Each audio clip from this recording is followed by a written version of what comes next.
just one update for all of you at the top. President is obviously quite focused on the American Jobs Plan that he just announced last week. As you all know, he's already had 2 bipartisan congressional meetings on infrastructure in the Oval Office, and he plans to continue speaking with leaders from both sides of the aisle to get their input, either on the phone this week or when they return. He looks forward to welcoming members to the Oval Office again. And this work is being supported, of course, by the Jobs Cabinet. Many of you may have seen members of the Jobs Cabinet out over the weekend speaking on your airwaves directly to the American people. And the Jobs Cabinet members have also been active and engaging with members of Congress on both sides of the aisle, and they will continue to play that role over the course of the coming weeks and months. So Jobs Cabinet members to date have made 56 calls to the 28 Democrats and 28 Republicans who are the chairs and ranking members on relevant committees. We've held briefings with the entire House and Senate invited. The House briefing had 124 representatives on, including 31 Republicans. Senior White House officials have briefed bipartisan working groups in both chambers, including the group of 20 senators and the Problem Solvers Caucus. And as I noted, the President looks forward to welcoming members when they return next week. With that, Alex, go ahead. Great, thanks. I have a couple of questions on the infrastructure and jobs plan, and one on immigration. Okay. To start, the jobs plan has been receiving opposition from both the left and the right.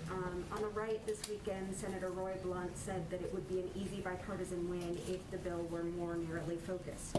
So why not reduce the bill down to just infrastructure and take out planks like the care workers and the electric vehicle aspects?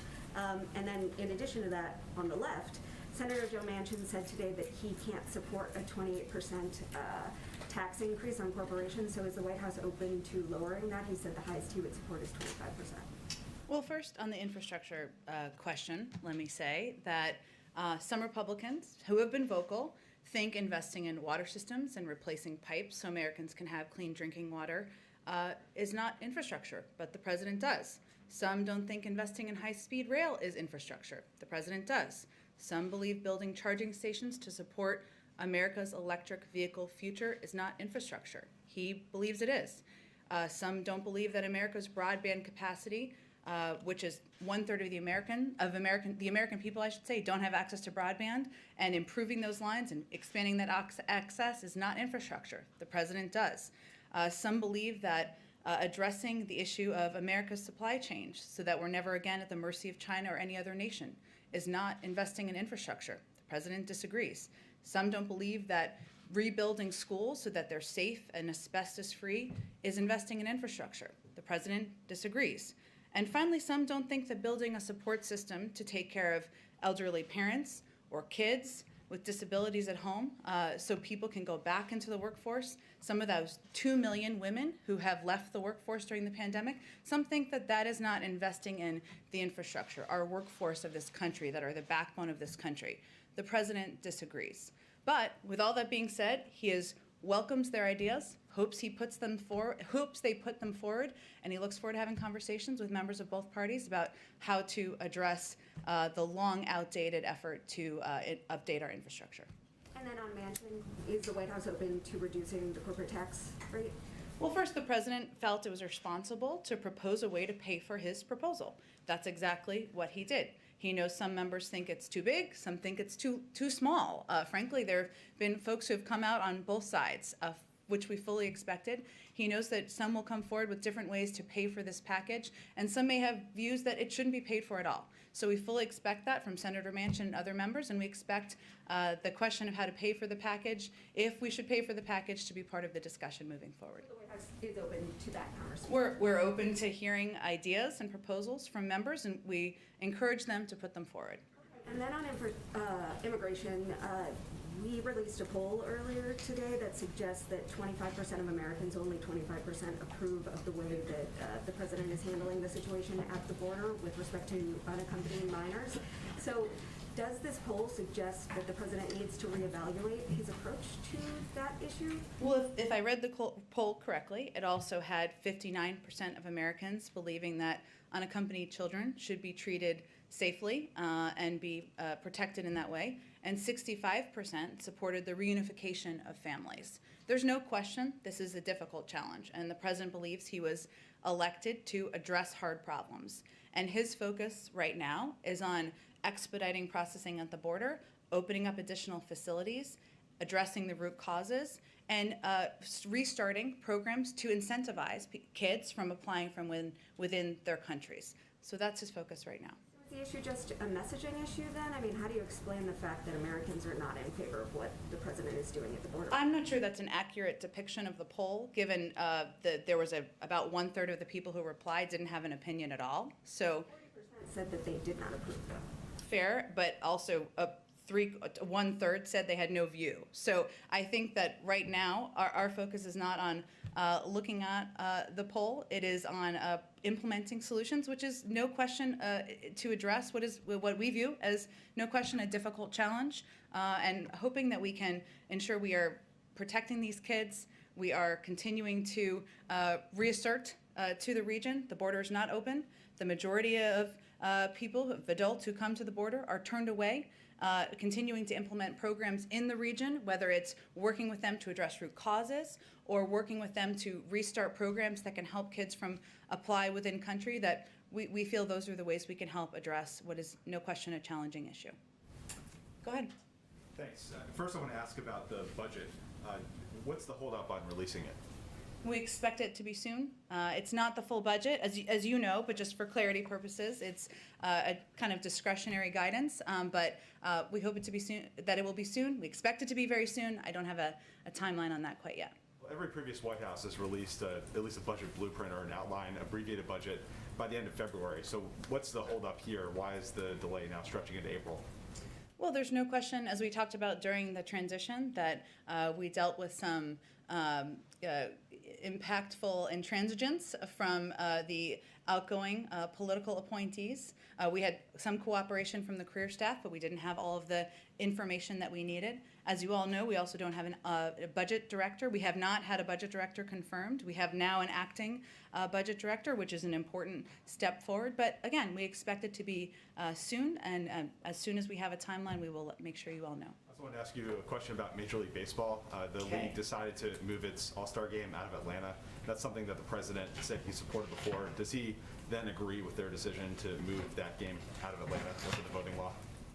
Well, I wish I had had this with me on Friday, because I got asked a question, and there's just some help, what I thought would be helpful context, and I know you probably don't have the transcript in front of you. So when the president was asked during an ESPN interview last week, he was asked the question, last week, Major League Baseball Players Association executive director said that he would look forward to discussing moving the All-Star game from Atlanta in the wake of Georgia's governor signing into law a bill passed by the Republican-led state legislature to overhaul how its state elections are run. How do you view this possibility of moving the All-Star game out of Georgia? And he said, quote, "I think today's professional athletes are acting incredibly responsible. I would strongly support them doing that." So he was not dictating for what Major League Baseball should do, that they should, dictating they should move the All-Star game. That was their decision. They made that decision, and as he stated earlier, he certainly supports that.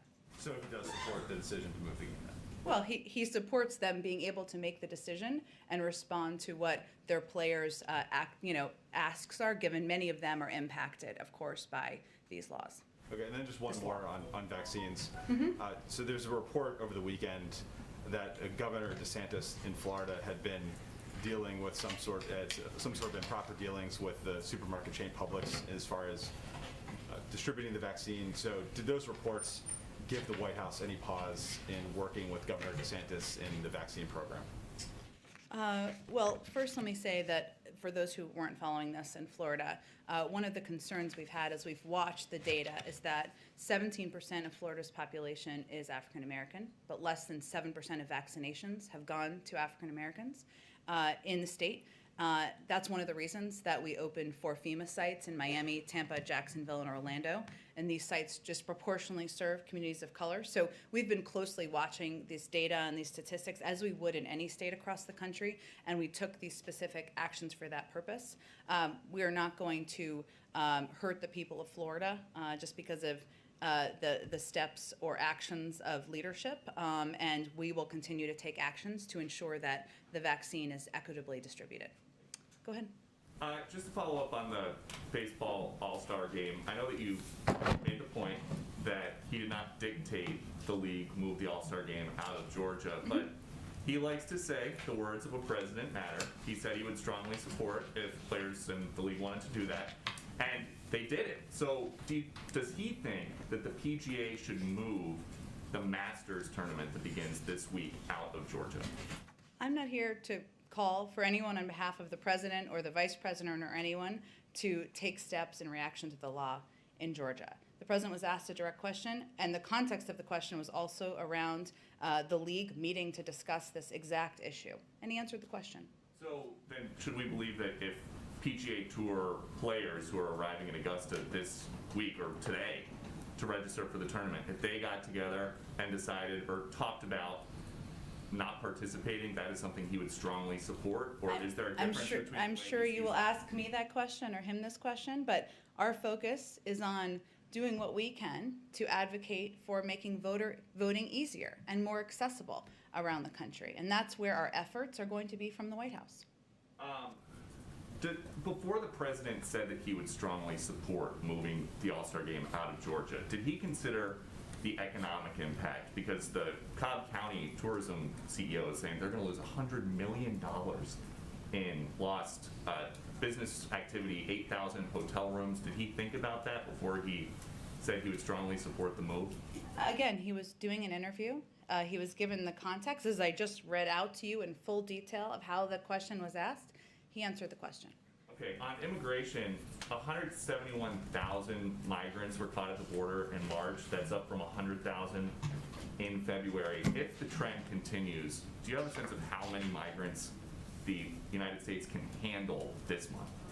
Well, first let me say that there have been numbers that have been reported out there. CBP has not released their final numbers. We expect that to happen later this week. And for full context, there are numbers that when they release them will be out, like you cited, some version of what you cited.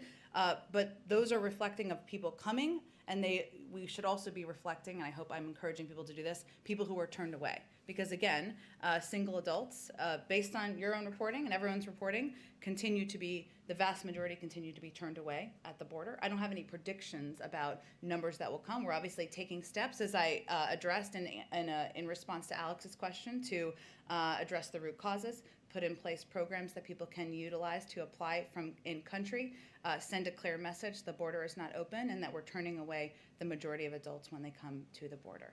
There is a separate report that, speaking about the adults, there are 1,000 gotaways, mostly in Arizona, people who are seen, detected, but they're not chased because authorities are so busy processing the families. The Washington Post is reporting that some of these people are carrying drugs. Has the administration maybe reached out to Mexico to try to stop the flow of drugs or help stop the flow of drugs into American communities? That's always a part of our diplomatic conversations, certainly through the State Department and other entities within the government. I'm happy to check on that specific reporting. I had not seen that report since before I came out here. Okay, Great. Go ahead, Kelly. In clarifying today, are you trying to roll back what the president said about the All-Star game? No, I'm trying to articulate clearly to everyone what he said and what the context of his remarks were, the question that was asked, and the full scope of his answer. And I think it's been shorthanded to no one's fault because it's been repeated a bit without the full context. And Mitch McConnell says that we are witnessing a coordinated campaign by powerful and wealthy people to mislead and to use the bully pulpit about this law. Will the White House say explicitly that it is not trying to influence corporations or organizations to take action on state-level decisions like this? We've conveyed it, and I'm happy to answer your question directly. We've not asked corporations to take specific actions. That's not our focus here. Our focus is on continuing to convey that it's important that voting is easier, not harder, that when there are laws in place that make it harder, we certainly express an opposition to those laws. A couple of foreign policy questions. It's now April 5th. The Afghanistan decision is due soon. Obviously, troops and their families are interested to know what the president's decision will be. What more does he need before he can make or announce this decision? Well, as the president has said before, it will be tough to meet the May 1st deadline for a full withdrawal for logistical reasons. He's continuing to consult internally with his national security team and advisors, and of course also with our partners and allies. And, he's been working on these issues, foreign policy issues, national security issues for several decades now, and of course wants to take the time to make the right decision. So our expectation should be that it'll go beyond May 1st with the tough-to-meet portion of your answer. He set the expectation it will be tough for a full withdrawal for logistical reasons by that timeline. And that certainly has also something that we've conveyed clearly to our partners as well. But in terms of what's next, he just wants to take the time to make a decision. What's the president's level of concern about what's happening in Jordan? Long an important country, an ally, and a buffer against some of the hotter events in that part of the world. Is this something where he would have any direct interaction at this point? I would expect it would be through the State Department and wouldn't expect that. We're, of course, closely following the reports out of Jordan. We've been in touch as an administration with Jordanian officials. King Abdullah is a key partner of the United States. He has our full support. Go ahead. So on Ukraine, we talked about this on Friday, but the State Department has now asked Russia to explain these provocations. Does the president have any plans to reach out to President Putin on this? Is it elevated to that level of concern? I don't have any calls with President Putin to predict at this point in time. Last week, it was read out that that our Secretary of State had a conversation with his counterpart. Also, the Secretary of Defense had a conversation with his counterpart. We remain concerned by the recent escalations of Russian aggression and provocative actions in eastern Ukraine. That's something we're watching closely. Of course, we're aware of the Ukrainian military reports concerning Russian troop movements on Ukraine's border. But at this point, we've been in touch at the Secretary of State and Secretary of Defense level, which is pretty high, as we all know. But I don't have any calls from the president to predict for you. And just one more. And he, of course, spoke with the president of Ukraine on Friday as well. So That's right. Yeah. about this specific issue. Yeah. So on the tax front, I understand that you're not willing to sort of close in on a specific number that you might agree with Joe mentioned. But have you done a detailed analysis of what the delta would be, say if you agreed to 25%? How much less income revenue would that distribute? Are you doing that kind of in a detailed analysis in preparation for these negotiations? Well, I mean, first, I think it's important to remind people that the corporate tax rate we're proposing is lower than it was in 2017. In fact, it's lower than it was from World War II until 2017. So we are still proposing a rate that is lower than it has been for the vast majority of time since anyone in this room was alive, I think, or around that amount of time. So that's our proposal. Of course, what the president proposed, raising it to 28%, and combined with the other tax proposals, would pay for the totality of the package. That's why he felt it was a responsible proposal to make. Sorry, this person was throwing me off outside for a second, but everything's fine. So that he felt it was responsible to make. There will be different ideas for pay-fors, right? There will be different ideas for tax proposals. That will all need to be weighed by a range of questions with Congress and with leaders in Congress and outspoken members in Congress about whether it should be paid for, over what period of time, how much should be paid for, what the options are for paying for it. There's some that are proposing, as you all know, SALT deductions in other areas that are not revenue raisers. So this will be all a part of the discussion, and absolutely our economic team and numbered data crunchers will be crunching numbers as we proceed, but we're kind of in the early stage of these discussions at this point in time. Just real quickly on OMB, you mentioned that we don't have a budget director yet. When do you anticipate that the president will nominate someone to replace Neera Tanden? And then I have one more quick international one. Sure, and I should have conveyed, which I did, but I will reiterate, we of course have an acting OMB director, Shilon Young, who is beloved by Capitol Hill, as you all know.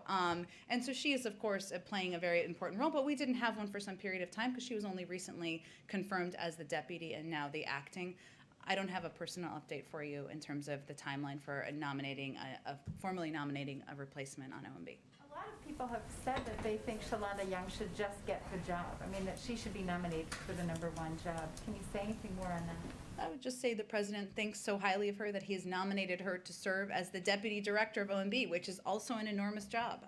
But I've been here long enough not to make predictions of where he will land on a personnel announcement. On the international front, so the Yeah. IMF and the World Bank are Yeah. meeting this week. This is a Mhm. big deal internationally. One of the issues that has come up is a sort of a need to expand the debt relief initiatives to beyond countries that are just the poorest countries. That Mhm. there are significant numbers of countries that are, middle income countries.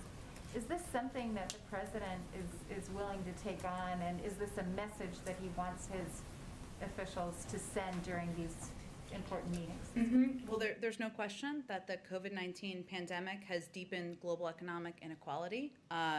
And as has already been announced by the Treasury Department, we are working, the U.S., the United States, is working with IMF management and other members toward a $650 billion general allocation to IMF member countries. It's part of a package of broader international efforts to support the global recovery. Also includes robust support for the IMF, multilateral development banks, debt relief in some cases, all alongside countries taking necessary reform steps. So we're working closely with the IMF and other member countries, given we are all working through the impact of a global pandemic.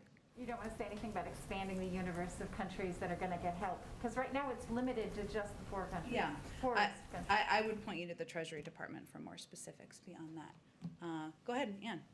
So one thing quickly, and then I have something else. Is there any update on when you or the president will release his latest medical records, or any update on his plans to visit his medical provider?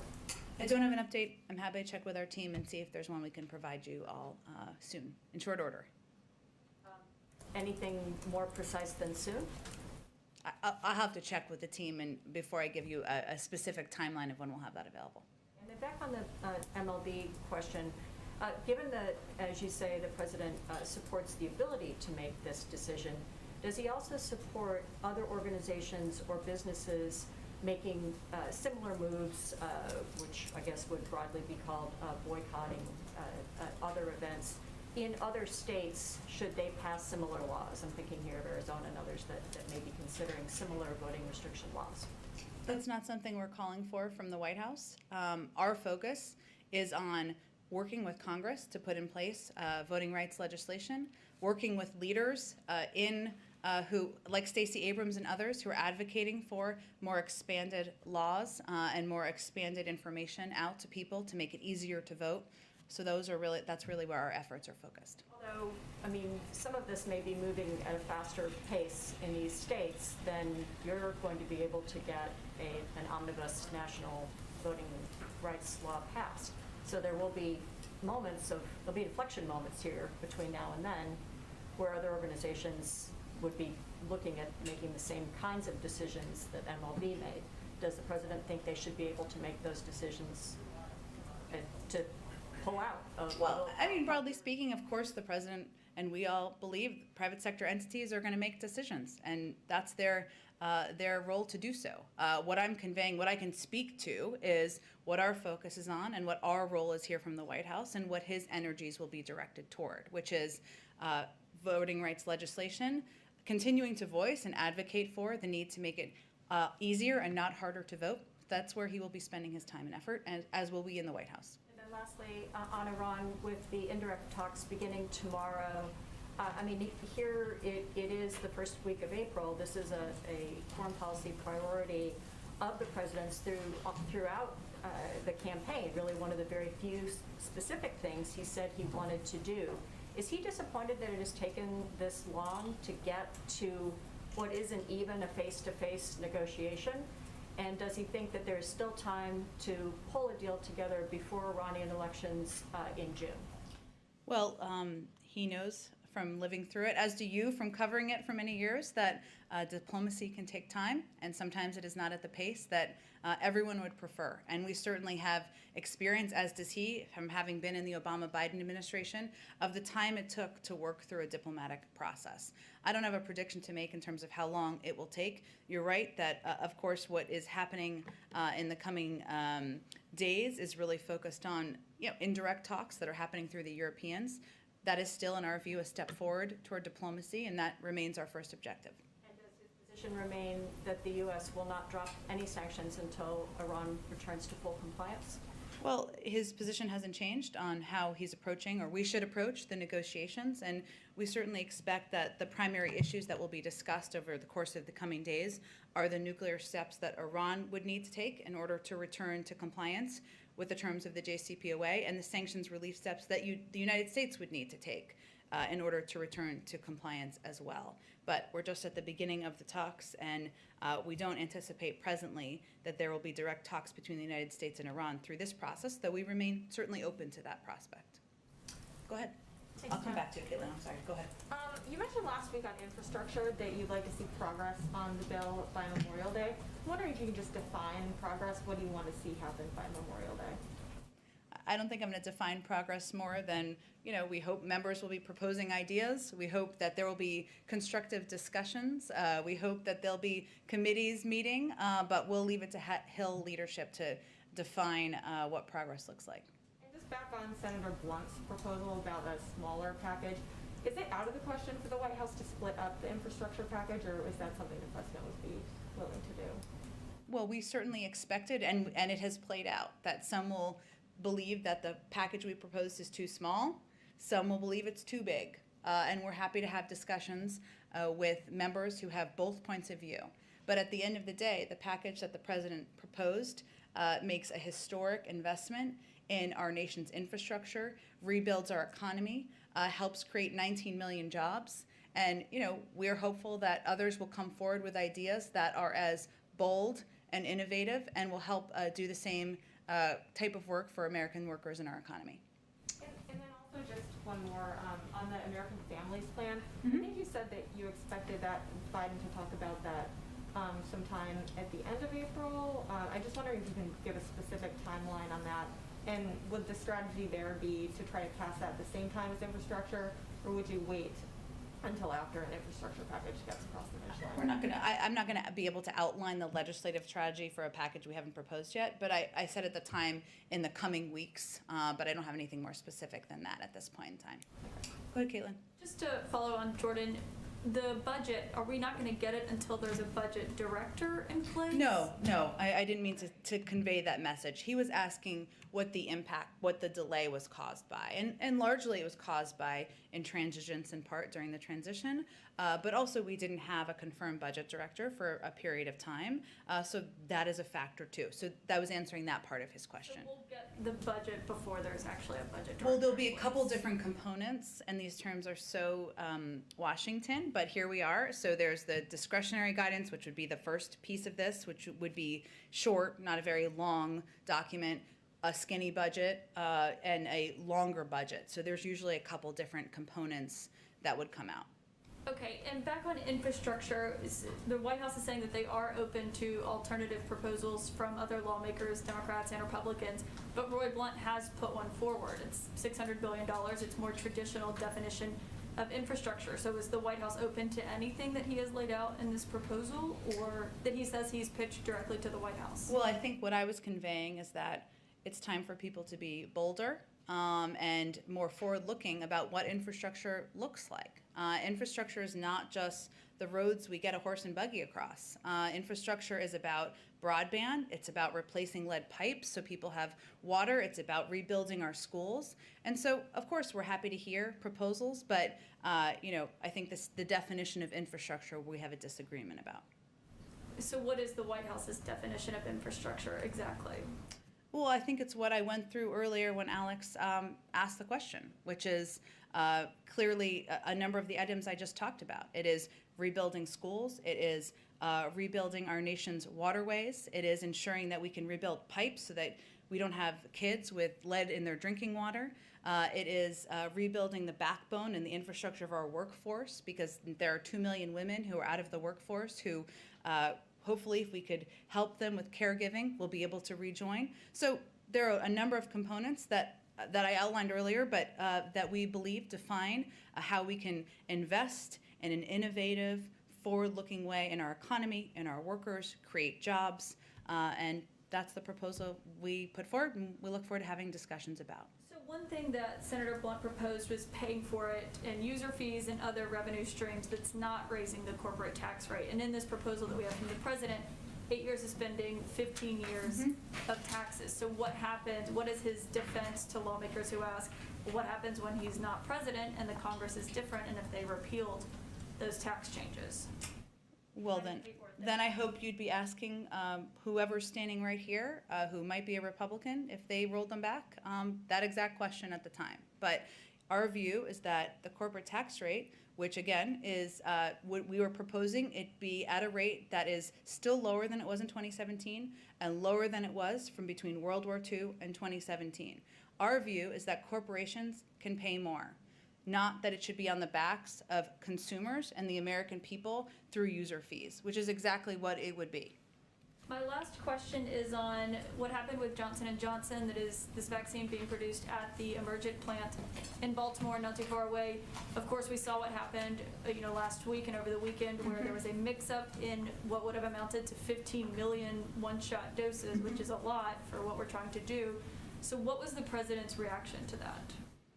To the news? Well, I would first say that So the fact that we're not getting 15 million doses right now that could have been made for American people. Well, it's not exactly what happened, because we are still on track to have the number of doses we need to vaccinate all adult Americans by the end of May. This was not even a facility that was approved by the FDA. So we were not betting on these doses. We were betting on doses coming from Moderna, Pfizer, and also Johnson & Johnson has assured us that we will be getting the 24 million doses that they have promised in April. At the same time, there were still steps led through a process by HHS put in place to take steps over the weekend to ensure that Johnson & Johnson is the only drug that is being produced at this site, given that the issue, as you well know, Caitlin, was about the cross-contamination of AstraZeneca and Johnson & Johnson. So there were still steps taken to address this moving forward, but we were not betting on these to vaccinate the American public, the adult Americans, that we have assured people we will have enough doses by the end of May. We continue to believe we will. But is he worried that something like this happening can affect vaccine hesitancy that we're already seeing in the United States? Well, we haven't seen that to date, but this is why the FDA approval process is in place. In many ways, it was the process working, because the FDA had not approved this site. There were steps taken to address what some of the issues were. And we also have a range of contingency plans. When we all talk in here about why did we order so many doses, why aren't we at the point where we are sharing doses with every country around the world? Part of it is because we need to plan for things coming up. Things like this come up. This is obviously, as you noted, a big number of doses, but we have to plan for a range of contingencies. That's exactly what we did. That's one of the many reasons that we are going to still be in a place where we have enough vaccines for adult Americans by the end of May. Go ahead in the back. Infrastructure, does the president support the idea of a possible second reconciliation if the White House proposal does not receive any Republican support? Well, we believe with 80% of the public supporting infrastructure investment, with even proposals coming forward supporting components of the package, that if we start on areas where we agree, we can move forward with bipartisan support. And any more background you can provide on which lawmakers, specifically Republicans, the White House is reaching out to and inviting to the White House for meetings? Not yet. I'm sure when we have a meeting set and we have the members all confirmed, we'll share the names with you, of course, once that's done. More on COVID, with the rise of new variants, is the administration investing in booster shots or ramp up in production of booster shots or research and development for new vaccine to deal with the many variants? Sure. Well, one of the issues that we've been focused on is, again, ensuring that we have flexibility as it relates to vaccine doses that we have ordered. That could include, now the FDA is still going through the process of approval for booster shots and determining, of course, what's needed and when. We would leave it to them and the CDC, of course, to make that determination and announcement, but we do have flexibility in the doses we've purchased moving forward, should that be a need. Just to clarify that point, is Operation Warp Speed still in effect, or would this be a continuation of that to address the investment in additional vaccine? Well, companies are producing booster shots and options. They're being, they're being reviewed by the FDA. So I'm not sure. That's just a process that's ongoing with companies and HHS. Go ahead. Oh, sorry. Let me just get around to everybody and they'll come back. Go ahead. Yeah, Chief of Staff Ron Klain said last week that President Biden has asked the U.S. Department of Education to prepare a memo on the president's legal authority to cancel student debt. What exactly has the White House asked for here? And in the past, President Biden has said he would be prepared to write off $10,000 in debt, but not $50,000 like some liberals and Democrats have asked for. Is Biden rethinking his position, and is he reconsidering his position on the idea of canceling debt of students who attended more expensive private schools?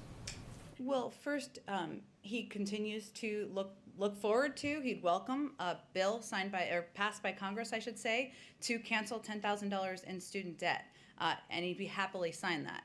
I think that would naturally be the first step before it's a larger amount beyond there. What Ron Klain was referring to is the fact that there's an ongoing review. It's both a policy review and a legal review. So Department of Education and Department of Justice to look at what the options are and what authority could be recommended to the president. So that was the process he was referring to. If he's asking what options are available, does that mean whether he could do it to $50,000? And does that mean that it's therefore open as a possibility for the White House? Yeah, his position hasn't changed. There's a review to take a look at what is possible with executive authority. But he has indicated he doesn't think that's a good proposal. During the town hall back in February, he very much was outspoken against the $50,000 threshold. So where does he stand on that at this point? And again, after that point in time, Ron Klain and others have spoken with a range of leaders in Congress, and we've said many times from this podium that there is an ongoing review of what the options are that are possible under executive authority. There's also a policy review, as would be expected at the same time. We haven't ruled out options, but that review is ongoing and there isn't a conclusion of it. Let me just go ahead. Thanks. I have an infrastructure and a baseball question. Oh, okay. So last week, the White House put out a fact sheet about the infrastructure plan that cited the Texas power outage excuse me, as evidence of the urgent need to modernize the nation's electric grid, which kind of leaves the implication that Texas will get funding to upgrade its grid, but I haven't seen that specifically. So can you offer assurance that there actually would be money in this for Texas to modernize, upgrade, weatherize its grid? Well, this is, believe it or not, or you will believe it, of course, a very common question from a lot of reporters and media outlets across the country. We will have some state fact sheets, I expect, soon that kind of break down some of the specifics. There are pieces like broadband access and other things, but there'll be a competitive bidding process once the bill is signed into law, and we'll probably won't have more to say that specifically until then. So that's I think that's a really vague part of the plan. What do you mean by a competitive bidding process? Is this like, how do the top bridges or power grids get chosen? I mean, is it a formula? Do you envision a formula based on state population, or is a federal department deciding which is a more critical project than another? We're not quite there yet. We just proposed this a couple of days ago. A competitive bidding process, which I think most Americans would support, would mean that states, entities have to apply for funding for rebuilding the infrastructure in their states and through local communities or whatever it may be. What the tenets and the specific logistics of that competitive bidding process would be, I'm sure there'll be discussions. Members will have different views. They'll all be advocating for different projects. We certainly expect that, but we're in the early stages of the process. And so these congressional meetings, these are not about putting specific projects on a list? No. Okay. My baseball question is, today's home opener for the Texas Rangers is the first major league sports event since the pandemic started that allows a full house. The president called that a mistake last week. Has he spoken to other team owners to try to deter them and get them to hold off from having full house events? I don't have any calls from the president to baseball team owners to read out. I would say that the president continues to reiterate the need to follow public health guidelines. There are restrictions, as you all know, recommended, including on masking, social distancing, which of course applies to having a full stadium, and the importance of being vigilant even while we're at war with this virus. We have seen spikes in certain parts of the country, certain regions in the country. That's something we're closely watching, and just a reminder of how important it is to be vigilant. Are any, very last question, are any federal assets going to be used to track whether this event actually does lead to a spike? I would send that question to the CDC. Go ahead. Thank you very much, Jen. I have a question about immigration. Mm-hmm. President Biden has spoken publicly about how during the Obama administration, he worked with Central American countries and has talked about how he was helped negotiate getting $700 million in aid to help those countries prevent the flow of migrants coming north. What lessons did the president learn from that experience that he's applying to dealing with the crisis now? Well, I think one of the reasons the president asked, and tell me if this is answering your question, but one of the reasons the president asked his vice president to play a similar role that he played is because he recognizes that unless we address the root causes in these countries, unless we disincentivize young people, families leaving these countries, we improve the economic conditions, we create spaces for them to be in these countries that avoids the corruption that is in place in many of the governments, we will continue to go through cycle after cycle. Some of these programs, and obviously the funding was not advanced during the last administration, and some of the programs were reversed. So, you know, his experience impacts him and affects him because he knows we need to address the current challenges we're having at the border. Those are immediate. But in order to address it longer term, we need to address the root causes in the countries. Is his expectation snapping back the funding that was cut during the Trump administration? Or are there additional things that he's expecting to see implemented? In the region? Well, he's proposed $4 billion in funding in his immigration proposal, so he certainly believes that we need more. It's not just reinstituting programs. We also need more, and we need to build from there. And he expects to, of course, be briefed by our envoy, who's going to be back and forth in the region, others who will be involved, and of course the vice president, who will be very closely involved in these conversations as well.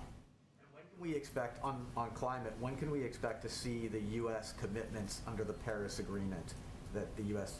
announced it would re-enter on February 4th? When can the public see what those U.S. commitments are going to look like? Well, I expect when we have our climate summit in a couple of weeks, there'll be an update, and we'll discuss more on a big national stage with a bully pulpit, where we are going from here, where we are, where we're going from here. And of course, Gina McCarthy and other members of our climate team, former Secretary John Kerry, are hard at work on putting together plans and working to implement. Go ahead in the back. Yeah. Thank you, Jen. Two questions. First, in response to Kelly's question earlier, you reiterated the U.S.'s strong support for Jordan and for King Abdullah as a strong ally. Now, the reports about the arrest of the deposed Crown Prince and 20 others are now 24 hours old. Has the president made any calls to the king and Amman reiterating that support? I don't have any calls to read out. What I tried to convey to Kelly was that those calls or those engagements would likely happen out of the State Department at this point in time. All right. The other thing on the infrastructure package, there is a private memo that's being circulated in the business community and to some Republican senators that said that the $2.25 trillion price tag is $1 trillion off, and that there's many things in there that were omitted in the initial discussion of the bill, notably the $300 billion energy tax credit, the $100 billion for the Green Bank, and that these things would add $1 trillion to it. This is being circulated on the Hill. Do you have any response to the charge that the president lowballed the price tag on the infrastructure bill? Sounds mysterious, the memo, the secret memo. Are you saying, just so I understand your question, are you saying there are things the president didn't put in his proposal people think he's going to add to his proposal? No, there's things there that somebody went through it, or is claiming to have gone through it, and added it up and came up with 1 trillion more than the president listed as the price tag. So it is actually 3.25 trillion as opposed Well, to. we laid out very specifically each component of the package and how much we're proposing. So I would encourage you all to get your calculators out and charge that up and see how it compares to the secret memo. Oh wait, go ahead in the back and then we can come back around to the front. Go ahead. Thank you, Jen. The CDC updated the COVID-related travel guidance last Friday. Yeah. Is the administration considering losing some international travel restrictions? I don't have anything to predict on that front. Obviously, that would be done by our health and medical experts, and we would refer to them for any timeline on the guidelines. Will you accept other vaccines that are approved by other countries that's not approved by FDA yet? Will we accept them here in the United States? Yeah, as like qualified vaccines. I may not be totally understanding your question. We have ordered supply from the 3 vaccines that have been approved by the FDA. That's what we're focused on distributing to the American public. So I would anticipate we continue to focus on the vaccines that are FDA approved. Go ahead, you've been very patient. Thanks. I just have a question that's a follow-up to Caitlin's question Okay. on Emergent. Sure. And that's about what does it mean now that J&J is sort of taking over that facility wholesale? What does that mean for the AstraZeneca vaccine? And will it affect their ability to manufacture here in the United States, or that production domestically now shrink?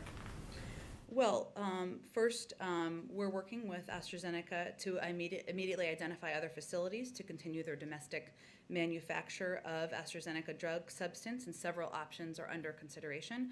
As you know, it hasn't been approved, AstraZeneca, through the FDA yet.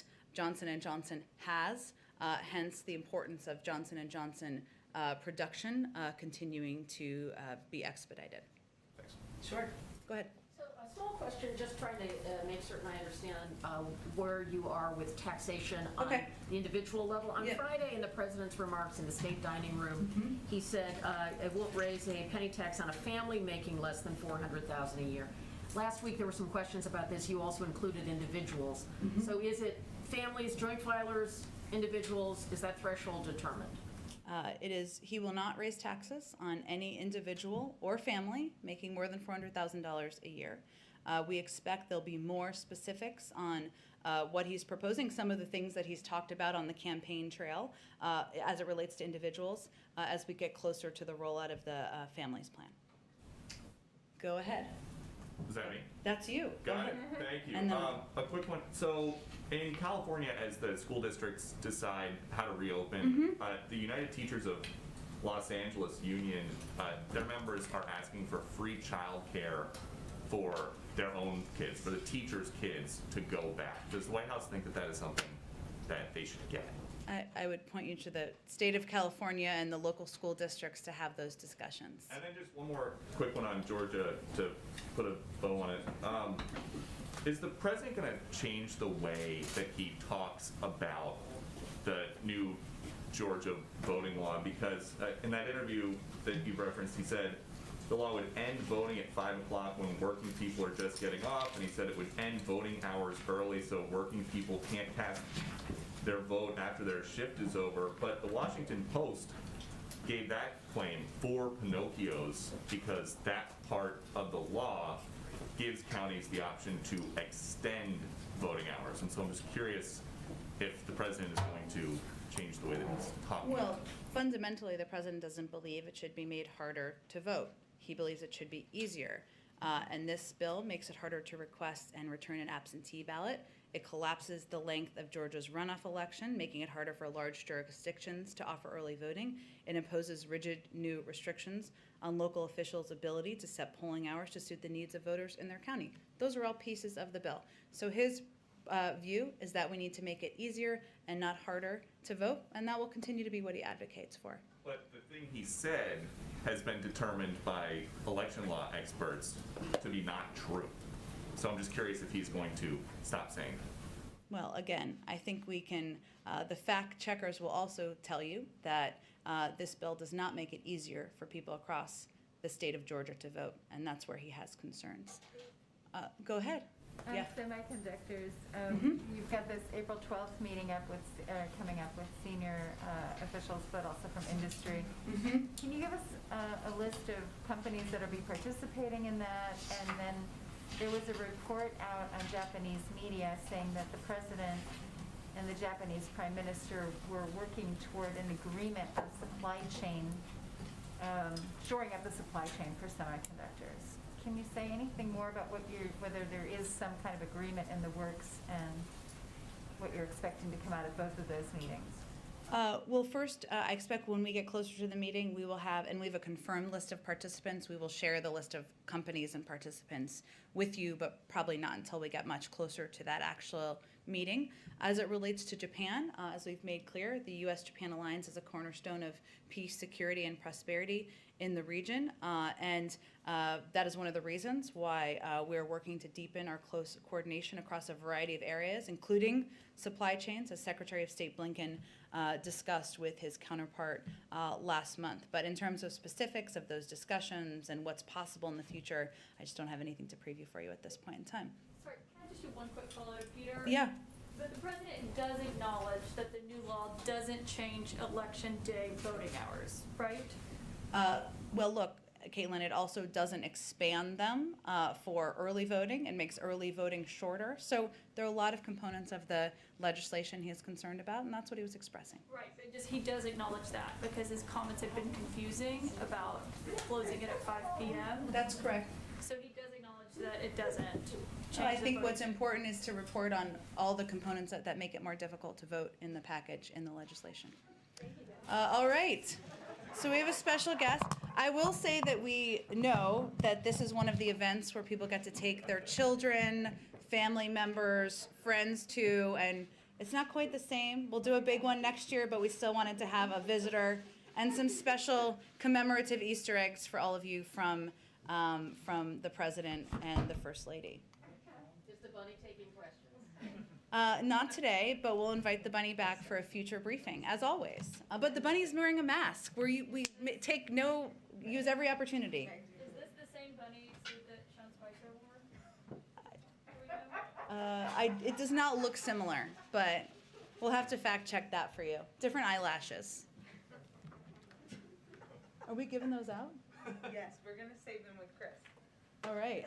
Chris is going to be the bunny's helper. He will be delivering eggs, and make sure each of you get one and some chocolates to take home to your loved ones. Thank you, everyone.